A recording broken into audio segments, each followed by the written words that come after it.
Ya, teman, balik lagi dengan channel ini. Sekarang teman saya sudah sampai nih ya, dari Arya. Gimana bro, kabar? Alhamdulillah baik, Pak Budi Ciao. Terus kamu gimana? Di Bandung kemarin? Situasi di Bandung nggak jauh beda sama di Jakarta. Kita benar-benar penerapan PSBB harus ketat banget. Terus juga SOP di keluarga juga di rumah memang benar-benar kita ketat juga. Bahkan gua di rumah sampai orang tua tuh nggak boleh keluar rumah sama sekali. Jadi sedikit boleh dibilang panic buying ya, karena daripada kita harus interaksi keluar rumah yang tentunya kan sekarang lagi boleh dibilang virus corona ini kan lagi lagi ngeri-ngerinya gitu loh. Nah, lebih baik kita mencegah kan daripada kita mengobati, karena memang belum ada obatnya, belum ada vaksinnya, belum ada penanganannya seperti itu. Jadi kita nurut sama himbauan pemerintah, kita diam di rumah, terus juga usahakan mungkin yang teman-teman work from home gitu ya. Terus yang paling penting juga kita SOP-nya tadi bener-bener pola hidup bersih, makan makanan yang harus memang matang, terus juga memang ya selayaknya kita hidup untuk lebih baik, lebih bersih seperti itu.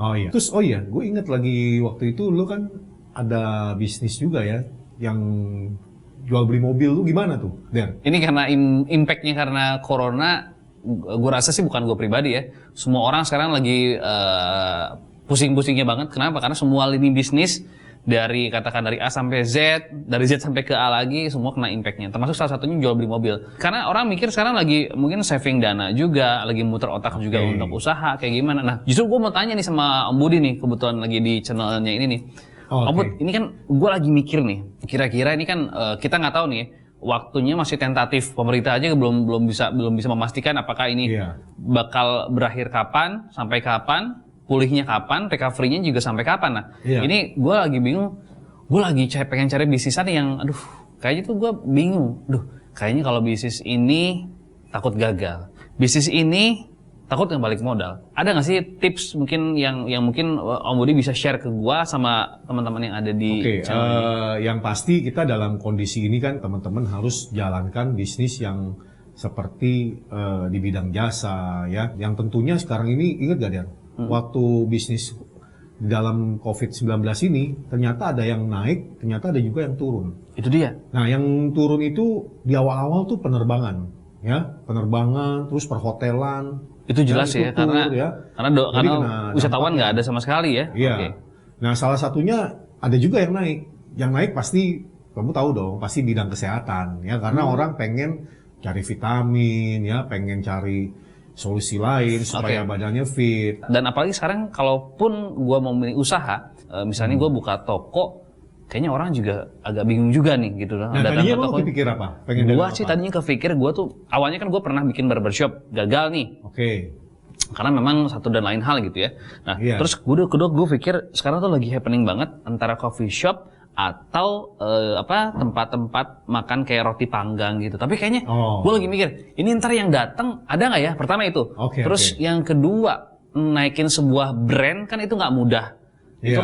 Itu kayaknya bener-bener ya tadi kembali lagi antara peruntungan dia memang bisa naik brandnya atau memang brand ini bisa naik karena memang cara marketingnya bagus. Ini kan butuh waktu. Nah, di tengah era pandemik nih jujur, gue lagi mikir otak. Karena kenapa? Ya kan dapur harus ngebul nih, bener gak sih? Terus operasional harus tetap jalan gitu. Terus anak-anak harus tetap sekolah. Gue sempat lihat sih beberapa teman-teman kayak mereka provide beberapa alat kesehatan, apalagi Indonesia nih disebut-sebut negara yang akhirnya bisa memproduksi seperti contohnya alat-alat kesehatan yang lebih murah gitu, lebih banyak dan lain-lain gitu kan. Nah, dengan keadaan ekonomi sekarang ini harus harga-harga yang bisa dijangkau ya. Kita tuh nggak offline lagi, berarti harus online ya? Iya, kadang kita sekarang ini kan udah susah sekali nih ya. Kalau belakangan ini aja saya juga sering komunikasi dengan teman-teman saya lewat aplikasi yang seperti kita sering gunakan ya. Ada beberapa aplikasi yang memang gue beberapa coba juga itu, yang memang memudahkan juga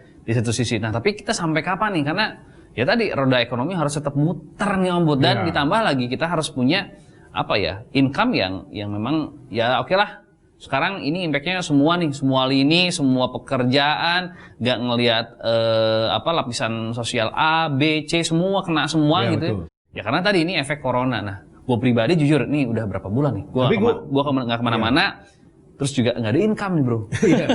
Dengerin lo itu, lo pengen bikin roti panggang. Emang lo bisa masak, Der? Enggak, jadi gini, gue sih punya saudara, dia tuh memang dulunya koki, terus memang dia ahli toaster gitu ya, memang roti gitu. panggang. Dulu dia sempat di kapal pesiar. Nah, terus gue pikir daripada dia juga kan udah nganggur nih, terus gue pikir idenya kenapa enggak bikin. Nah, tapi dengan era pandemik begini kan bingung. Pertama bingung gue mikirin tempat. Terus gue harus mikirin pegawai. Nah, terus juga gue harus mikirin add cost kayak misalnya perintilan kayak barang-barang, terus listrik, terus air. Ini harus punya karyawan juga. Intinya kan itu modalnya kan nggak kecil gitu kan. Nah, lu udah hitung belum? Gua sih udah hitung. Itu kira-kira ya bisa nyampe. Itu untuk roti panggang doang ya. Satu konter aja itu minimal antara 50 sampai 70 juta. Itu satu. Dan itu pun ya gue belum tahu nih. Maksudnya makanya gue masih coret-coret. Mungkin lagi nggak pandemik sih gue berani aja gitu ya. Cuma kan lagi pandemik begini, ya karena gue malah ya buang duit dan nggak ada income sama sekali, malah rugi gitu loh. Itu yang gue pikirin.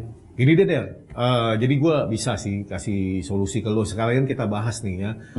Nanti next time lu ke rumah gue aja. Ya gue pengen cerita banyak tentang bisnis yang sekarang ini trennya tuh berubah. Ya berarti kalau gitu sekarang gue harus mikirin dulu nih sambil lu sharing. Nanti gue mampir ke tempat lu. Terus ya mungkin lu bisa ngasih treatment lebih banyak tentang bisnis yang paling bagus di era pandemik seperti ini. Itu penting sekali sih buat teman-teman semua. Saya akan share juga ya berikutnya sesi saya di channel ini dengan Mas Diri Arya lagi. Oke, teman-teman, hari ini kita sampai sini dulu. Sampai jumpa teman-teman. Oke, berarti nanti giliran gua tempat lo ya. Iya. Siap. Rahasia siap.